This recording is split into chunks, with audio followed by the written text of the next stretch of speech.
Hi guys, Gem here, and today is finally the day I do my backroom walkthrough. Bear in mind that this will not be a tutorial. I will explain how certain items were placed for my more complex structures, but without further ado, let's begin. Now, of course, when I spawn in, I do so right in front of the navigation console, as anyone would, and this structure is the first thing that I'm gonna see.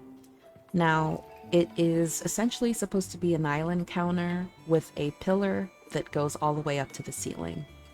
The base, or the actual counter itself, is made up of 1999 planners, and the glossy black surface is made up of posters. These are the settings I use, and essentially it's transparent, so the system is going to register that as the color black.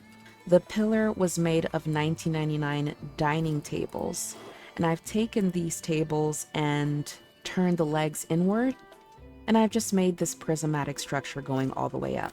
I've used the same 1999 planters that I used for the base as a sort of wall planter display. Most of these plants are from Nightcap, by the way, in Fortuna. So going straight to the kitchen, I've used dining tables and sideboards for pretty much the entire counter surface here. I've used posters for the stovetop as well as to represent the glass door for the oven. Now, I get a lot of questions about both the microwave and the vent hood that you see up here. So I'm going to start with the vent hood. This is made of the 1999 arcade ticket machine. You will see this a lot, especially for my doors and my refrigerator. I've turned it on its side, and I've used the DeVere flask for buttons. And for the actual vent, I'm using 1999 armchairs. So you're going to need 4 if you're going to build it exactly like this. And you want to turn it on its side. It's actually scaled all the way down to the smallest size. And I've stacked 2 of them on either side to make this sort of mesh texture here. For the microwave, I'm using a 1999 ticket machine, but it's the underside, and I've kind of placed it directly underneath this top bar. And I'm using a square poster here and another arcade ticket machine to overlap it so that it has a perimeter all around, right? Because I don't want the poster to go all the way up to the top like that. This sort of panel is made with a vintage porpoise locker. This is a plat item, but you should be able to find this in the decoration catalog while you're decorating, so you don't have to go to the market to get it. And here I'm using a note beacon for the timer. For the handle, I'm using the Ligness decoration from Grandma. For the cabinets, I'm using 1999 nightstands and sideboards. Ticket machines were used all across for the backsplash. And to break up this black texture, I used a large Zariman table, just, so we have some contrast, some variation in texture.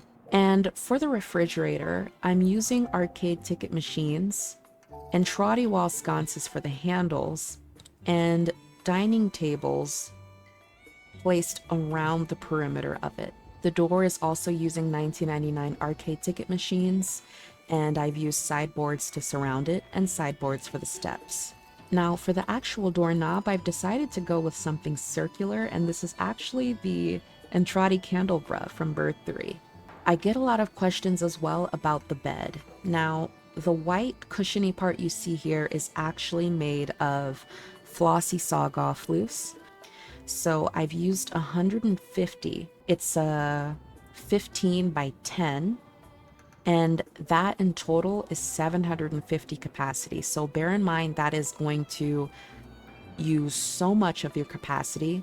You want to be careful when doing this bed. You may need to make a shorter bed or a twin bed to save up on capacity if that matters to you. For the pillows, I've taken a sofa and I clipped it in just enough so that only the pillows of that sofa are showing. This is called the 2-seater couch. I've taken a dining table and clipped it to hide any remaining parts of the couch that I didn't want showing. The panels in the back are 1999 tables, and I've intentionally spaced them out because I wanted it to look like actual wooden panels. I didn't want it to be a solid surface. For the computer space, I'm using arcade ticket machines for the structure, and I've used the 1999 table or dining table for the wood surfaces that you see here. The only exception is that the sideboard was used for the riser. So I've clipped it in such that it has a little platform for the monitor to stand on, also to hide the poster because I'm using a landscape poster inside, and it's actually much taller than this. I'm using Pyro's infamous scrubber keyboard idea. This is made of scrubber trophies, and a note beacon was used to get this Windows logo here. Bear in mind that this logo, which is coded as MMF Windows, is only visible if you're on PC. If you're on any other platform, whether that's console, you're not going to see this icon. You're going to see the crossplay icon instead. So just wanted to make you aware of that. For the monitor, I'm using a Corpus Tenet. I'm going to place a link somewhere on this video that you can click on, and it will take you to where I explain how to get them in my Orbiter showcase. Okay, so now to explain the fireplace. So for the glass, I'm using the 1999 coffee table. I've used these infested fish trophies that you can get from Daughter on Deimos. I have one that's right side up and one upside down for a little bit of variation, and I chose them in particular because you see how it's glowing red or pulsating red? I felt like that was a pretty good visual for a fireplace, and it also has these orange glow spots that resemble embers, okay? And for the actual fire, these are glyphs that I'm using. So let me just take a glyph here. So what I did was I used the Dagath glyph. This accuser glyph I think you can only get during Nabaris, which is a Halloween event, and Daughter sells these glyphs every Halloween event. What I did was, after I placed the trophies down, I took the glyph and I did some constrained placement with local transform on, and I backed it in just enough to get this rippling texture, because glyphs already have this rippling motion by default, so when you clip it, that rippling motion is preserved. Now, if you don't have that Daggeth glyph, you could also use the Ember Heirloom one, or any sort of orange one that resembles fire. If you only have the green one, you could have green fire, it doesn't matter, but something orange should do. Okay, so making our way to the closet, just to kind of describe the structure that's going on here. On the outer edges of the door, I'm using sideboard. So one sideboard on either side for the outer layer, and same thing for the inner layer. I've used the large Zariman storage crate lid to give it a black texture. I just had to clip it in just a little bit. And I'm also using the likeness decoration for the handles. For the step to get up into the closet, I'm using the Laverian mural for the gold base. And I'm using a 1999 lacquer for the white part. And the reason why is because this Zariman floor pad that I decided to use for the floor, it has a rounded edge, and I'm using this lacquer to hide that, or to hide the gaps that the circular structure creates. Walking into the closet, I'm going to take a moment to show you how it looks, so you can see.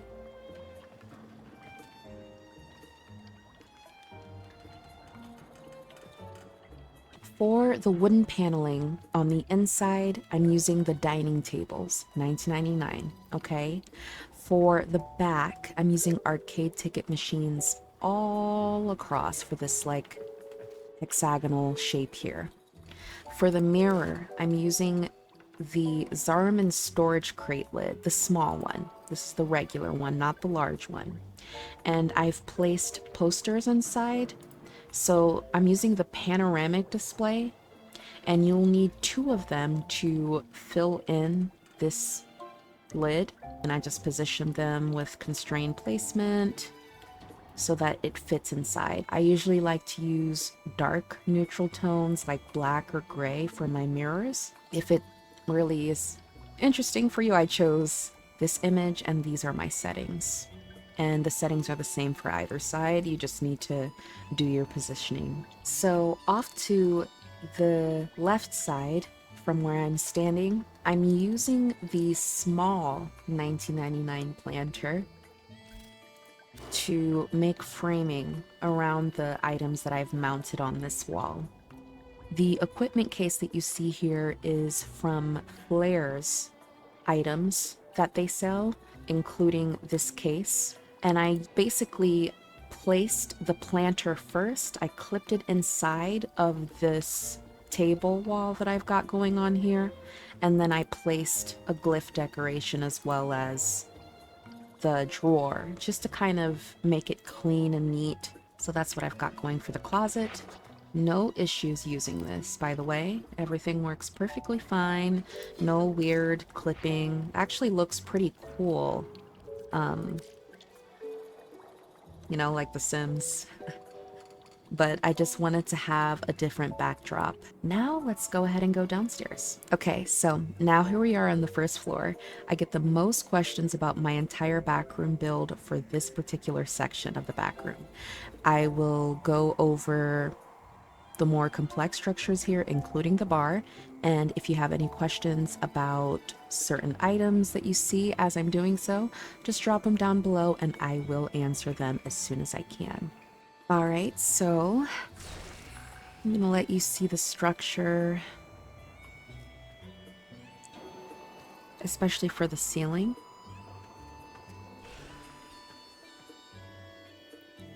Anywhere you see a white concrete pillar, that is the Zariman hallway divider. And these gold surfaces here, especially for the ceiling, I'm gonna get into what those are shortly.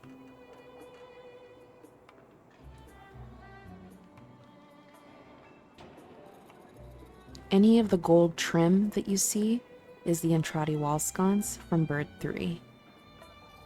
And I've used those a lot to tie in the gold in most of the areas down here. There's the infamous Ballas portrait with a knife to the face.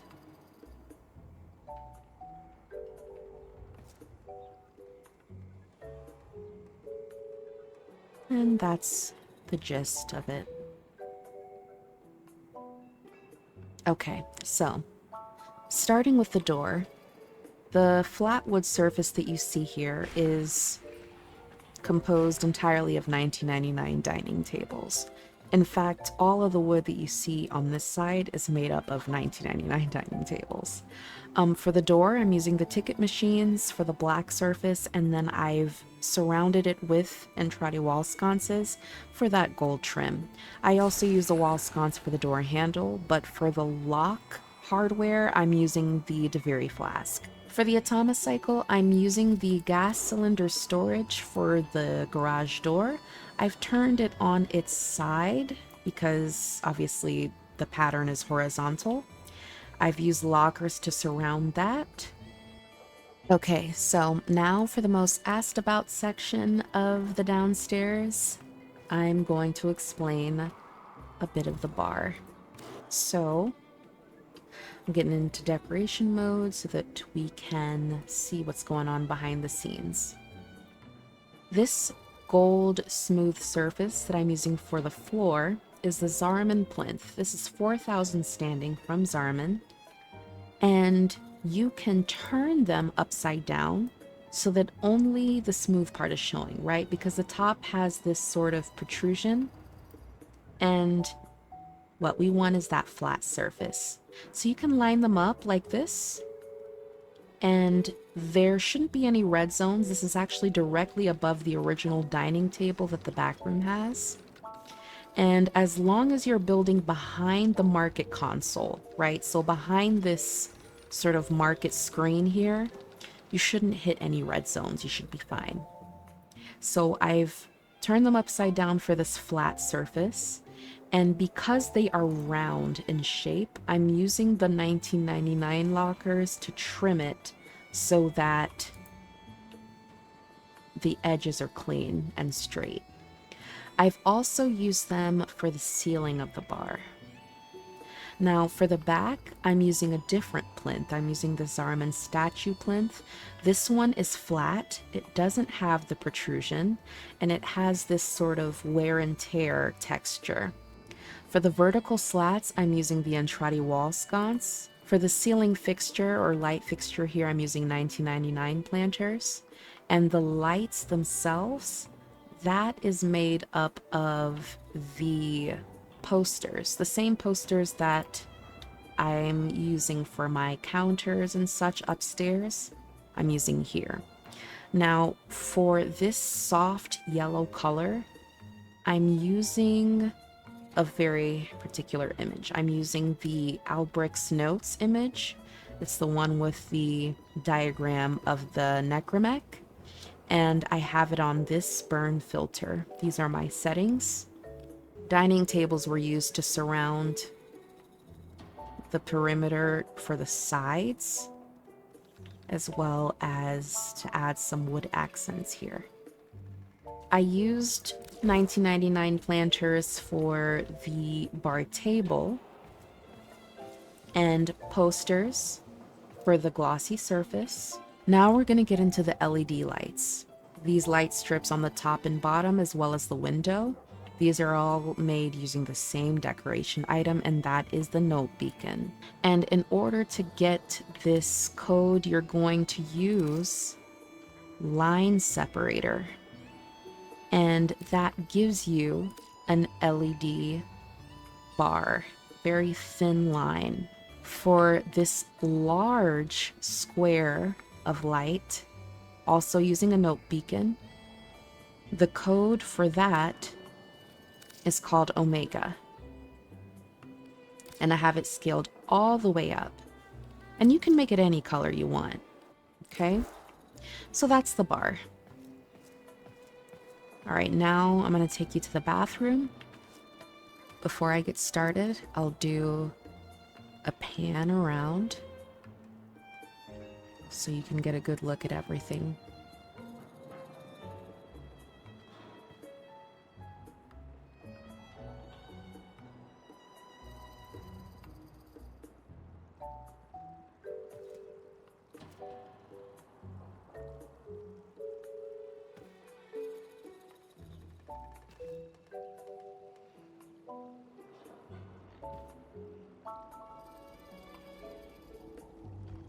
Okay, now in the shower.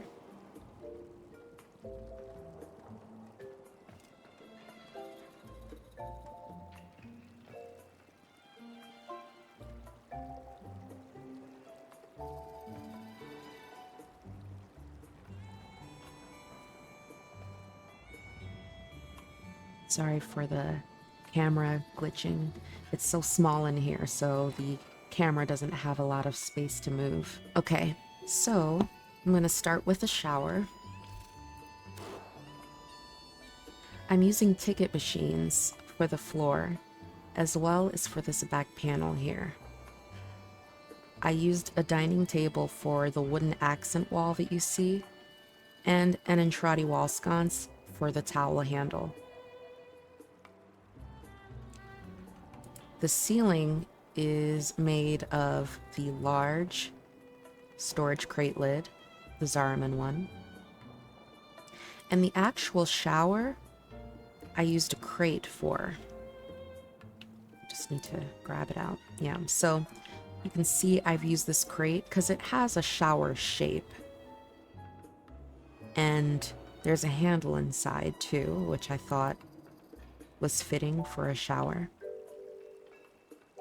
I used the Ansiphis decoration from Grandma for the shower head, and a note beacon with this color of beam for the shower stream. The steam that's rising from the bottom is the Sagan well decoration, and you can get that from Acrithis in Deviri. For the towel, the best I could do was 2 Orican tea sets kind of overlapping each other. And you can't really see the top, so it kind of looks like there's towels. Now on to the vanity. I'm using arcade machines for the 2 counter spaces. And an arcade machine I've lowered further down to give at least a little bit of room for a basin. Dining tables for the cabinet, and likeness decoration for the handles. I'm also using a table for the mirror and 2 landscape posters with this image and these settings for the mirror color. For the toilet, I'm using the Deviri clerical desk, and it's turned upside down. And I'm using the Entrati Stratolizer for the upper toilet seat and the tank. And another one of these gilded alchemy stands for the flusher and piping. And the gold wall that you see here is Zariman plinth. It's the same thing that I use for the floor of the bar outside. Last but not least, I'm going to go over the office. Okay, so giving you a pan of the lab.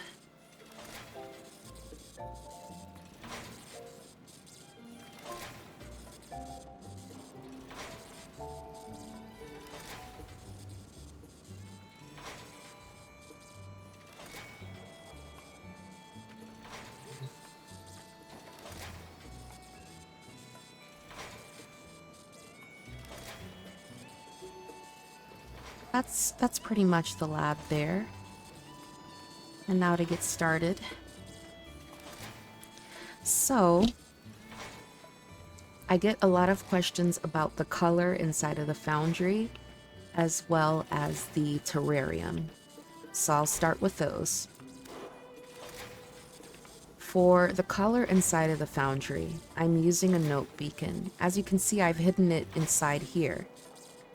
And for the code for that sort of translucent color, I'm using mod set filled notch. And this is the color that I chose. You can make it any color. As you can see here, I'm changing it in the background, just to kind of add something cool to the Foundry. For the Terrarium Glass, I'm also using mod set filled notch. And this gives you that transparency. So you can see through, but it gives you a layer of color. And I just put a variety of plants inside. And I'm using the wooden planters that you can get from Nightcap so that there's dirt for the plants to grow out of course. I used 1999 tables to make this counter space, and the Laverian mural for the gold strip. Storage crate lid for the shelf, and a variety of items for detail.